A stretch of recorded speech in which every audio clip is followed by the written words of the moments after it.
We are on the verge of the age to come. The Spirit has been released, just as the prophets foretold. The end of the age is at hand. If you're wondering, is the law of Moses still relevant today? Well, this is that passage that answers that question. Jesus answers that question directly. I don't like telling people what to do. I want to interpret the scriptures in the most accurate way that I can. And people can do with that what they will. I would invite people to reconsider some of their assumptions about certain passages in the New Testament. And if Mark came first and chose not to record the resurrection, but left the women afraid in an empty tomb, what have you done? You've just undercut the authority of Matthew, Luke, and John, who proclaim the resurrection. It's that archaeology is validating what the scriptures are telling us. Alec, the Bible only has one message. It's only one message. It's how the Lord is going to conquer death to give us life. That's it. Welcome to Water into Wine. Today I'm joined by David Wilber. David is an author and Bible teacher and the CEO of Pronomian Publishing. He has written extensively on Torah, Sabbath, and New Testament theology, including how Jesus fulfilled the law. Today we're going to explore Matthew 5, Torah, and the Jewish roots of the early followers of Jesus, Yeshua. David, welcome. Hey, thank you for having me. It's great to be with you. Yeah, thanks for joining me. I thought maybe we could start, if you wouldn't mind introducing yourself, maybe a little bit of a background of your faith journey and what led you to what you're doing now. Yeah, sure. As you mentioned, I'm an author of several books. I put out teachings on the internet. So I do the content creation thing. I grew up Lutheran. That was my faith tradition growing up until about high school. And it was in high school where I believe I actually got saved, where I received the gospel and believed it in a way that actually affected my life. It wasn't just knowing about God, but actually knowing God. And that was at a Baptist youth group. And from there, I've just always been really interested in apologetics and always really been interested in theology and the scriptures and learning more. I had a lot of friends in high school who didn't share my Christian beliefs. And so I was right away put in a position of having to defend what I believe and to know what I believe and being able to explain that. So that's always right from the beginning, that's always been something that I've been interested in. Pursuing theology and apologetics and learning how to explain what I believe and why I believe it. What led me to my convictions that I have today, particularly in regard to the law of Moses, the Torah, and its applicability to followers of Jesus, that started because of a conversation that I had with a Jehovah's Witness. The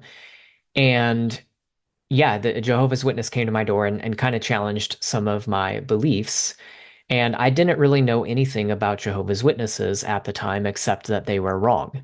Um, that week, I had decided to learn everything I could about Jehovah's Witnesses, and I had actually reached out to an old friend of mine. This was after high school, and so I reached out to an old friend of mine from high school who was also really into apologetics. And I wanted to see if he had any resources or if he could point me in the direction of good arguments for why Jehovah's Witnesses are wrong about various issues. And he was actually getting into Messianic theology at the time. And so learning about things like the Sabbath and the festivals and how these things are still relevant for today. And so he invited me to his Bible study. And so it was at that Bible study where I was first introduced to a lot of these concepts. And of course, really since high school, and even before that, I've always had questions about things like the Sabbath. I've always wondered, the Sabbath is one of the 10 Commandments. But it doesn't really seem to be that important today. Why is that? Christians say that the 10 Commandments are important, but what about the fourth commandment? Hmm. So I've always kind of wondered about that, but I just sort of put it on the shelf because in my tradition growing up in Lutheranism and also at the Baptist church I attended at high school, it just wasn't something that was taught or emphasized. And so I just sort of assumed that, okay, it's just something that is not important anymore. And these people know more than me. So, it is what it is. And so, but, but there was always something there. There was always kind of something there that was like, okay, something just doesn't quite fit. And so my first time hearing an alternative perspective, it really resonated with me. It was at that Bible Okay. study that my friend invited me to. I heard a different view for the first time. I'm like, okay, that makes sense. That resonates with me. That seems to connect with questions that I've had. Of course, I didn't just blindly believe it at that point. I went to the scriptures, I tested it, and years studying the scriptures on this topic, I came to the conclusion that, okay, the Torah is not done away with.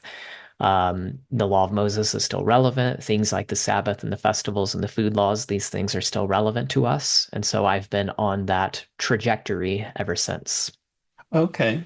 And so with that initial exposure in the Bible study, you said of that Messianic theology, it resonated with you. You already had some of those questions, like you were in the background thinking, like, what do we do with the Sabbath, like that? So I guess you were already the workings were already there for that, for you to step into that. So, but Mhm. was there also any was there confusion or like, wait a minute, what are we doing here? Or because a lot of times you do get that, like you said, in Christianity, broadly speaking, there is a pushback against the Torah from ranging from it's completely abolished to it's Sure. not for Gentiles or Yeah, or just, the moral commandments. You have the moral, ceremonial, and civil. right. The Only the moral apply and all of that.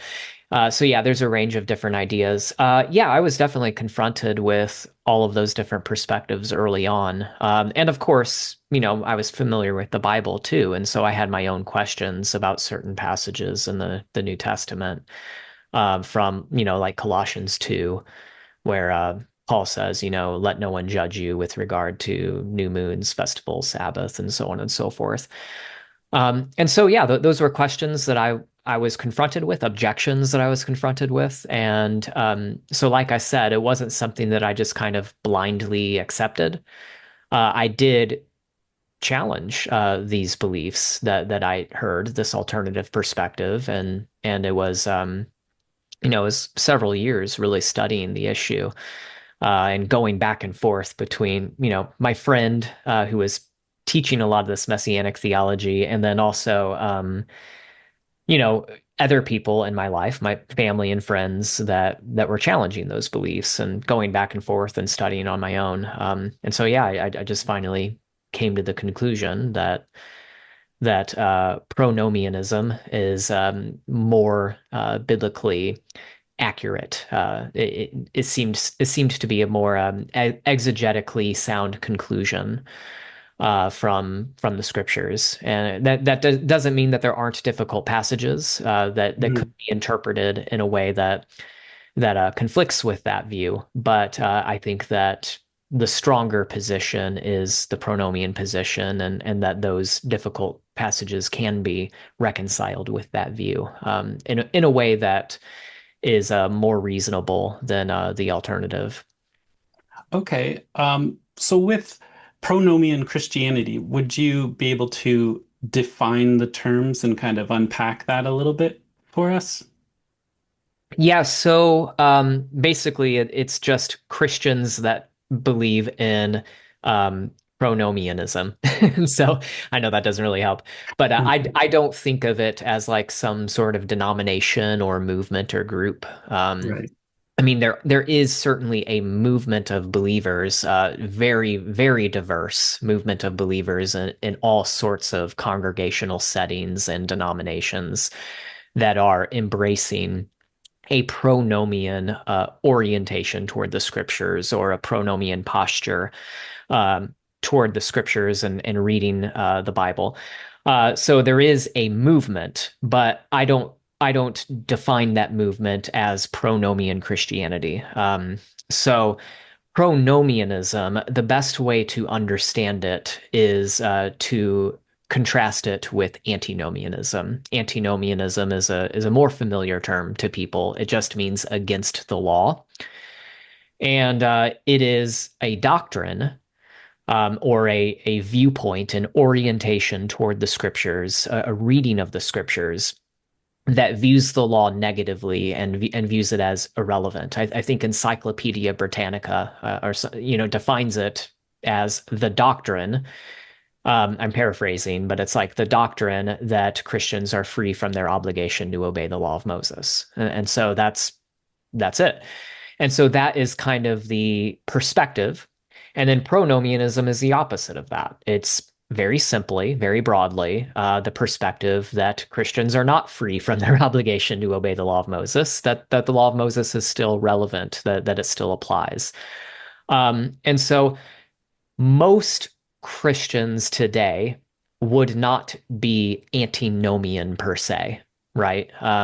Because especially when you look at like the Reformed tradition, when you look at the Westminster Confession, we talked about the categories of the law earlier, the moral, ceremonial, and civil laws.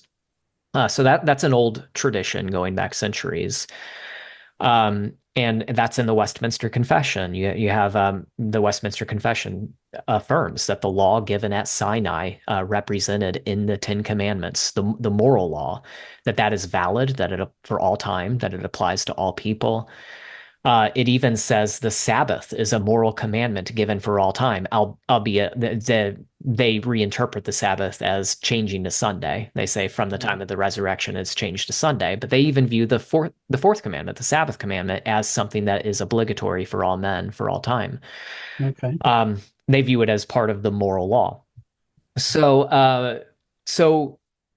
yeah, anyone that would hold to the Westminster Confession is not antinomian proper, because they don't believe, as antinomians do, that the law of Moses is inapplicable today. They believe it is applicable. They just believe that certain parts of it are inapplicable or have been abrogated or whatever language they want to use. Now, I think that is not fully pronomian, but it's also not fully antinomian, that perspective. And so Okay. I kind of look at antinomianism and pronomianism as opposite ends of a spectrum, and most Christians fall somewhere in between. Okay. It's really only like radical dispensationalist doctrine that teaches that the law of Moses is no longer relevant at all. That it's been totally replaced in the New Testament. That Christians are not obligated to the law of Moses in any way. So that would be people like R.L. Solberg or people like Andy Stanley, Arnold Fruchtenbaum, however you say his name, Arnold Fruchtenbaum, Charles Ryrie, some of those dispensationalist theologians. I was reading a book by Arnold Fruchtenbaum, and he actually said something. Hold on, I can probably pull up the quote real quick. Okay, sure. Yeah, he said something that yeah, he was criticizing. I can't find the quote, but he was criticizing non-dispensationalists, and he was saying that non-dispensationalists, they all say that the law of Moses is still in effect, but they have to change the law. They have to make all of these modifications, the moral, ceremonial, civil, all of the stuff. So he's criticizing them. Some of those criticisms were valid, but he's like, dispensationalists don't have that problem. We can just say that the law is done away with and was replaced in the New Testament by the law of Christ. So that is antinomian by definition, by its classic definition. Okay. Yeah, so I would so yeah, like I said, it's a spectrum. Most Christians are not dispensationalists, so they fall somewhere in between. And I would say that we pronomianism is on the other end of that spectrum. And so there are some denominations, some doctrines that are closer to the pronomian end of the spectrum. Seventh-day Baptists would be an example of that, because not only that do they uphold the so-called moral law, but they also uphold the seventh-day Sabbath. Um, Messianic Judaism is also closer to that pronomian end of the spectrum because they uphold uh, the Sabbath, the food laws, and the festivals and all of that. So does that make sense? Yeah, that makes sense. Yeah.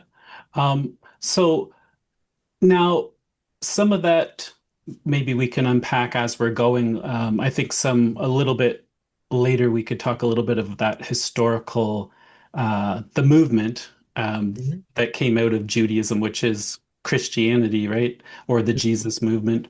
And maybe in a little bit we could talk a little bit about what that may have looked like for the early followers of Yeshua. Hmm. But before we go there, you had written a book on how Jesus fulfills the law Hmm. and the statement that he makes about fulfilling the law and not abolishing the law. And that's connected to the Sermon on the Mount. Hmm. Could you maybe, one thing is, why do you think he would need to make such a statement? And then maybe you could unpack a little bit of the meanings there and interpretations that we get from that. Sure. Well, so he begins that statement in Matthew 5:17 with, "Do not think that I have come to abolish the law or the prophets." I think that that statement implies that some people were thinking it. Some people were thinking that he did come to abolish the law and the prophets, and we do see throughout the Gospel of Matthew and elsewhere that he and his disciples are repeatedly accused of disregarding the law. Breaking the law, transgressing the law. We see that in Matthew 12, for example, with respect to the Sabbath. Um, so yeah, that is I think that he made that statement because some people were thinking that he came to abolish the commandments, particularly the scribes and Pharisees were the ones that were accusing him of disregarding the commandments. Now I think that Yeshua, he actually turns that around. He says, no, the scribes and the Pharisees, they're the ones that abolish the law and prophets, because they're breaking, and we see that all throughout Matthew. That they're the ones that are constantly breaking the commandments. They're neglecting the weightier matters of the law. And so Jesus goes on to say that in Matthew 23. So I think that that's why he made the statement, because he wanted it to be clear to everyone that that was not what he came to do. What these guys are accusing me of is not what I came to do. I came to fulfill the law and prophets. And so this is definitely a foundational passage. Um, if if you're wondering, what is the law relevant? Is the law of Moses still relevant today? Well, this is the passage that answers that question.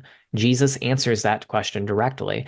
And so this is where we go to find out his perspective on whether the law of Moses still applies today. And according to my reading of the passage, I think it's very clear that he thinks that it does. Okay. And then I had heard you speak on that and connecting, um, talking about disciples, I believe, and followers of Jesus, connecting it to the Great Commission. Because you do get, I've heard things like, okay, Jesus is talking to the Jews there, Mhm. not Christians. Mhm. But then I think you had connected that to the Great Commission to teach the disciples to do everything he had taught them. So if we're looking back at his teachings, like that's what they were supposed to bring forth for the other followers. Am I understanding that? Yeah, you're right. And I mean, I really when people raise that objection, I it it it kind of bothers me because it seems very selective, because they wouldn't say that about any of Jesus's other teachings throughout the gospel, that that, surely they're not going to say that his command, his teachings about prayer in Matthew 6, and do unto others what you would want them to do to you, the golden rule, not being hypocrites, things like that. They wouldn't say that those commandments are only for Jews and are totally irrelevant to Gentiles. It's only on this passage where they seem to selectively dismiss it as being irrelevant.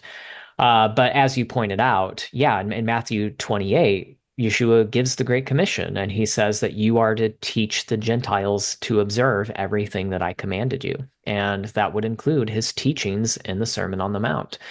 And I'm not the only person to point that out, by the way. There have been several scholars that I cite in the book, and but yeah, there's others that make that same connection. That yeah, when he says go and teach the Gentiles to observe all nations, to observe everything that I commanded you, that would include the Sermon on the Mount, which would include his statement about doing and teaching the law.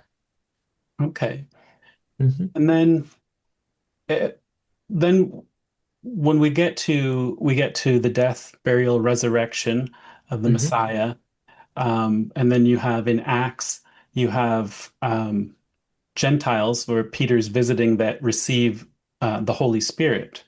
Mhm. And it seems as though the community of the early Jewish believers are somewhat shocked that the Gentiles are receiving the Spirit, which to me is an indication of the new covenant, that of God's blessing upon these people, that they have come Yeah. into the new covenant. And that kind of starts this whole debate on, do they become Jews? Do they get Right. circumcised and come into the covenant? So there's quite a cultural change that starts happening there. Could maybe you speak to that aspect of it? I guess it's the beginning phases of the the Gentiles coming in. Yeah, and in accordance with the Hebrew prophets, right? They said that the nations would stream to Mount Zion and hear the Torah would go forth, and the nations would come and learn the ways of the Lord. And so these are connected with the latter days, which, Peter says that it's the latter days. The Spirit has been poured out, just as Joel prophesied. So that was the beginning of the latter days, if you will. Mhm. But yeah, so yeah, I think that is, yeah, there were of course many questions that were raised because, and I think the main issue for a lot of the Jewish people at the time, the Jewish believers were like when they started seeing all of these Gentiles coming in. Well, these Gentiles were coming out of pagan idolatry. I mean, they were coming out of these idolatrous cults, and they were known, a lot of them were known, a lot of these pagans were known for sexual immorality and all of that. And so there was a real concern that inviting all of these Gentiles in, it would destroy would destroy the movement.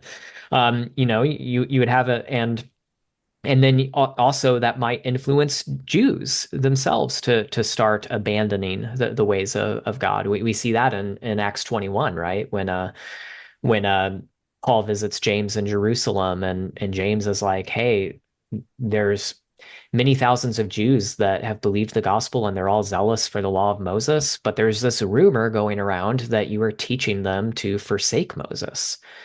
And of course, that rumor is false, as James and Paul go on to prove throughout the rest of that passage. But yeah, so there is this real concern about what do we do with all these Gentiles, and so one of and this is addressed in Acts 15, but it's like one of the answers to how to address this was that the Gentiles need to become Jews. That we need them to get circumcised and order them to keep the law of Moses. We see that from the Pharisees in Acts 15, verse 5. And I think that the Pharisees were like, you know, their concern was not illegitimate, right? I mean, their concern was like, we want these Gentiles to obey God. Like we want them to come in and we want them to turn away from paganism. We want to make sure that they're actually become part of the community and adopt our distinct values and our distinct morality, distinct from paganism. And so that was one of the solutions that was given to this issue. The apostles, Paul and Barnabas and the elders in Jerusalem, James, Peter, they all agreed that no, that's not what we're going to require them to do. We're going to say, instead of getting circumcised, they have to follow these four commandments and those four commandments in Acts 15:20, they actually come right out of Leviticus 17 through 18. So these are commandments from the Torah. And what are they? Don't eat meat offered to idols, don't practice sexual immorality, don't eat anything strangled, and don't eat blood, right? All of these commandments come out of Leviticus 17 through 18. And what's really interesting is that all four of those commandments are given to the stranger. They're given to the stranger in addition to Israel, the stranger that sojourns with Israel. And so the apostles are not saying, no, the law of Moses does not apply to Gentiles. They're not saying that the law of Moses doesn't apply to Gentiles. They're saying, how does the law of Moses apply to Gentiles? That's the question the apostles are answering. They're saying, no, the Pharisees are wrong. The law of Moses does not require adult Gentiles to get circumcised. There's no commandment, unless they want to be able to eat the Passover lamb. There's no commandment in the Torah requiring adult Gentiles to get circumcised. But the Torah does require adult Gentiles who are joining the community to do these four things. And so instead of getting circumcised, they must obey these four commandments from Leviticus 17 through 18.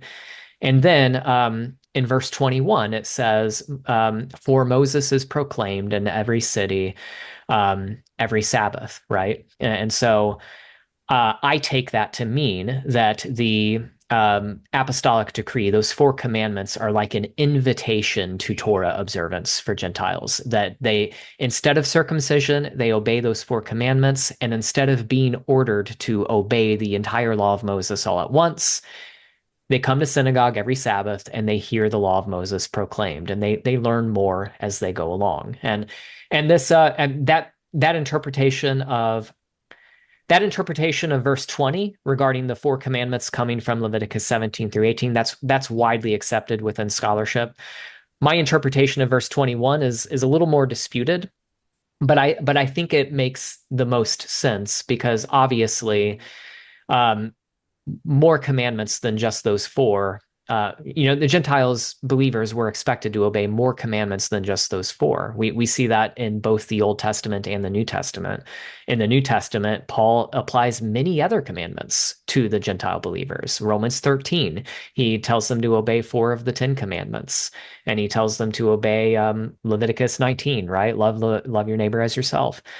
And we also see that in the Torah itself. There are many other commandments given to the stranger than just those 4 commandments from Leviticus 17 through 18. The stranger is also given the command to rest on the Sabbath. We see that in Exodus 20 and Deuteronomy 5.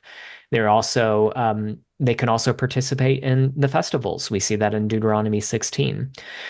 So there are many other commandments that apply. And so I take the Acts 15 as which everyone agrees Acts 15 is the apostles' answer to the Gentile question. Like, okay, how do we address the question of the way that the Torah applies to Gentiles? Everyone agrees that that's what Acts 15 is. So I interpret their answer as, instead of circumcision, these Gentiles, they can come into the community by obeying these 4 commandments, and they'll learn more commandments as they hear the law of Moses proclaimed every Sabbath in the synagogues. Does that make sense? Yeah, that makes a lot of sense. And then going on from there, then you have Paul continuing his mission to the Gentiles, and we Mhm. get Paul's letters. And it would appear the new covenant being the Spirit's going to write the law on the heart. Yeah. So, and it appears in Paul's letters that that's what he's fully expecting when he's talking about Messiah being fully formed in you and these kind of things, like he's in labor type of analogies to trying to Hmm. encourage the development of the Spirit, which I'd still like to look into, but it looks to me like Paul is um, Jesus in you is the Spirit in you that we're seeing in the prophets that's going to write the Torah on your heart. Like there seems to be a connection there. I haven't gotten enough time to fully develop it, but it does seem to me that he's seeing that as the prophetic fulfillment of the Spirit from Ezekiel and Yeah. Jeremiah as Jesus within you. Yeah. And Romans, I mean, Romans is bracketed by what Paul describes as his mission, which is to bring about the obedience of faith for the sake of his name among all nations. And so Paul is going and he is trying to bring about obedience for the nations. And so this appears right at the beginning of Romans and at the end of Romans. So the entire book of Romans is bracketed by that mission from Paul that I want to bring about the obedience of faith, um, uh, among all the nations. And we also see in Rome, you mentioned Ezekiel, the Spirit writing the Torah upon the heart, the Spirit enabling believers to obey the commandments. We see that in Romans 8. Romans 8, verse 4 says that the Spirit, those who walk according to the Spirit, fulfill the righteous requirements of the Torah. And in verse 7, it says, to make it even clearer, verse 7 of Romans 8 says, those who walk according to the flesh, those of the fleshly mind, refuse to submit to the Torah. They refuse to submit to the law. And so the Spirit is, I believe that Paul is drawing from Ezekiel there. He's drawing from both the New Covenant passage in Jeremiah 31. And we know that because he cites Jeremiah 31 explicitly earlier in Romans when he talks about the law being written upon the heart. But I think he's also drawing upon Ezekiel 36 when he talks about the Spirit enabling believers to fulfill the law's righteous requirements. Hmm. Yeah, it's fascinating.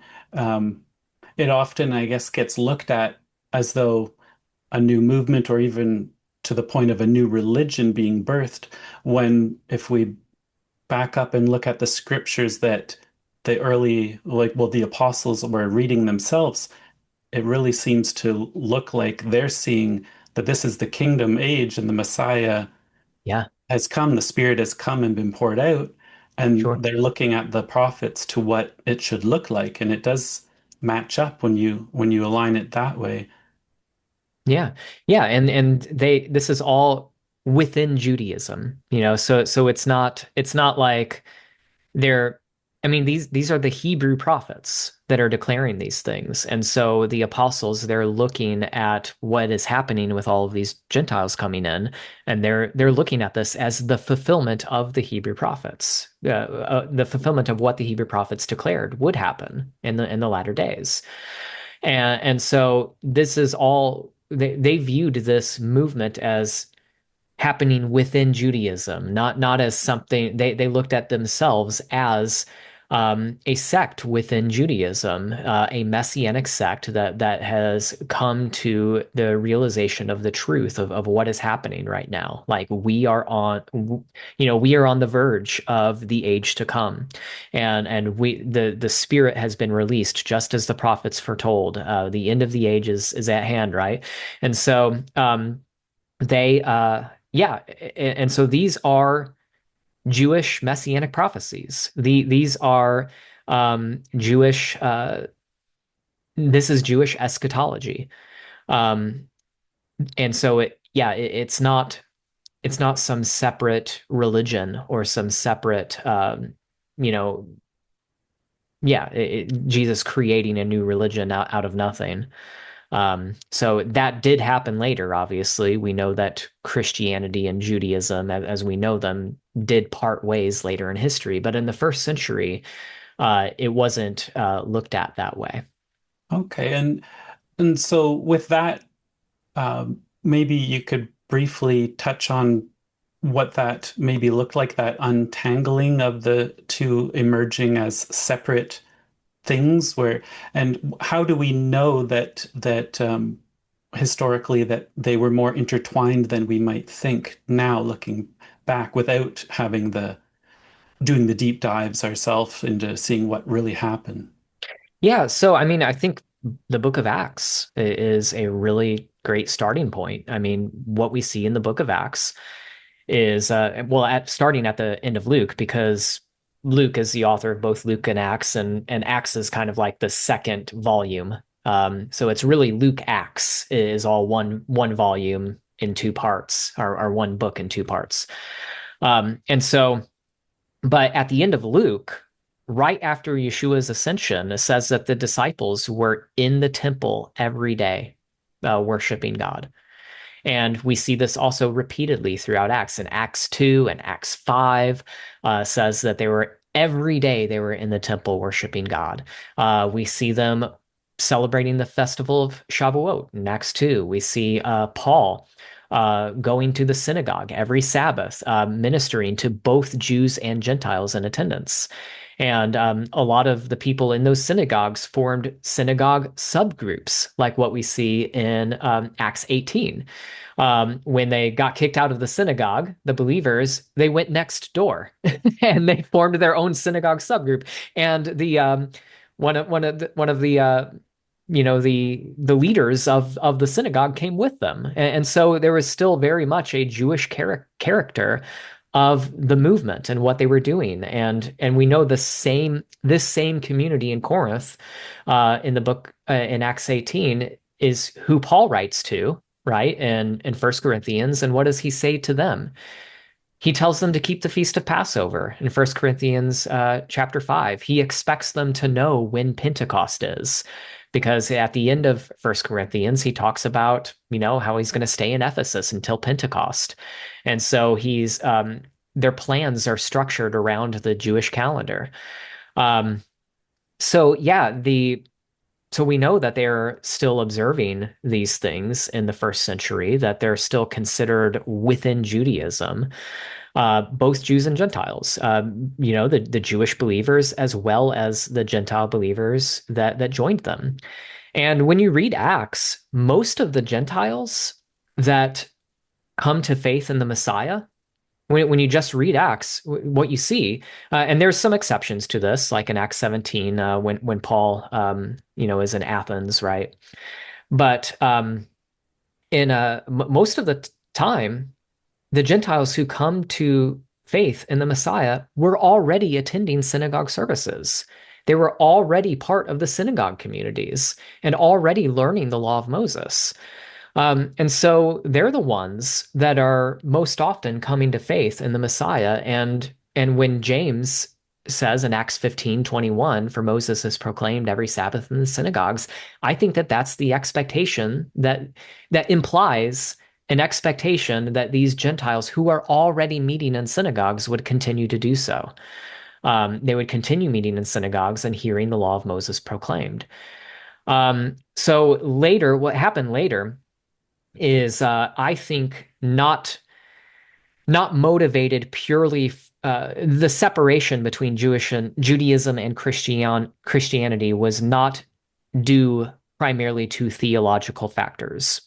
There were second century writers that argued theologically that Christians should not be associated with Judaism, that Christians ought to not practice these Jewish commandments like Sabbath observance and so on and so forth, and that Judaism is separate from Christianity.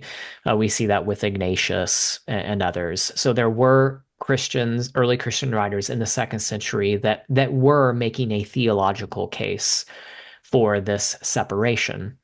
But I think that it mostly I'm convinced anyway, that it mostly had to do with cultural, political reasons. I think in the second century, um, it was not culturally advantageous to be associated with Judaism and Jews. There was a lot of tension between Jews and the Roman Empire. Hmm. And there was a lot of cultural pressure put upon Christians to disassociate from Jews. You had things like the Fiscus Judaicus, which was a special tax imposed upon Jews. And Jews were not the only ones that this tax was imposed upon. From the perspective of the Roman Empire, anyone that was observing the Sabbath, anyone that was doing quote unquote Jewish things, was considered Jewish. And so a lot of people were separating from due to cultural, religious, cultural, political pressure. A lot of people were separating from Judaism in that way, particularly in Roman Alexandria. So this parting of the ways. I know I'm going a little bit on a tangent here, but this parting of the ways wasn't something that was universal, and it wasn't something that happened immediately in the second century. It was a gradual process over several centuries. Uh, and we know this because there are many Christians outside of Rome and Alexandria, like as late as the fifth century, that were still keeping the Sabbath. And Okay. yeah, we see that in Socrates, Scholasticus, and Sozomen, two fifth century church historians that testify to this. That Christians outside of Rome and Alexandria were still observing the Sabbath. The Apostolic Constitutions, as well, gives instructions to Christians and tells them to keep the Sabbath in addition to Sunday. Okay. So yeah, so is a gradual thing, but I think that over time, you certainly have this parting of the ways, a more decisive parting of the ways, where Christianity and Judaism became distinct, separate religions. But it wasn't that way in the first century, and I don't think it was ever meant to be that way. I think that, um, yeah, I think that Christianity was supposed to be a sect within Judaism and was not supposed to separate from the Hebrew scriptures and from the Jewish people. Okay. All So right. Yeah. so I see pronomianism as kind of a way to recover what we see in the first century. Uh, Okay. Pronomianism is one aspect of saying, let's get back to the first century. Let's get back to the way things were supposed to be from the beginning. Okay, and that would be, I would assume, your takeaway for the modern believer is trying to recover that original faith. Sometimes it gets confused with thinking that salvation is somehow Sure. tangled up. So maybe if that last point, maybe you could hit upon, and we could probably bring it to an end here with after that. Yeah. Yeah, well, absolutely. I mean, salvation is by faith, grace through faith alone. And so I think that, uh, you know, most of my Christian friends, the majority of my friends who are Christian, they disagree with me on this topic of how relevant the Sabbath is, and how relevant the food laws and the festivals and those things are to Christians today. I still consider them saved because they're not saved according to their understanding of the relevance of those commandments. They're saved on the basis of their faith in the Messiah. So I think that most of my friends, I love them, but I think they have some things wrong, and that's okay, and we can debate it. I'm not, but I don't like telling people what to do. So I'm not one to say you got to do this or you have to do this. I I want to interpret the scriptures to the best of my ability, provide a good sound exegesis. I want to um, explain things as I see them in the most accurate way that I can. And people can do with that what they will. I would invite people to reconsider some of their assumptions about certain passages in the New Testament, invite them to look at these passages again and see if there's an alternative reading that makes better sense. And they can do what they want with that. A lot of people are doing that. A lot of people are revisiting these passages, taking a fresh look at them, and coming to the same conclusion that I have. And they're also putting some of these things into practice as a result of that. And I think that's great. I think that's worth considering. And so that's where I would leave it. Okay, well said. And where could we direct the audience if they want to engage your work more? Yeah, so everything I have is at my website, davidwilber.com. So all of my books are linked there. All of my social media, you can find links. And so I would invite you to go to my website. That's like the hub. And then everything else that I have, you can find there. So connect with me on YouTube, of course, and all the social media sites, Facebook, X, all of those. But yeah, I'd love to connect. And yeah, thank you so much for having me on. It was a blast. Yeah, thanks for coming on. And yeah, I'll get links or link to that to your website. Make sure people can go Yeah, there and check out your work. and Thank you and very by much. Oh, sure, go ahead. and by the way, it's Wilber. David. Okay. Yeah, so I'm not related to Paul Wilbur. Oh, okay. So Okay. there's a different spelling, but Okay. All right. Sounds good.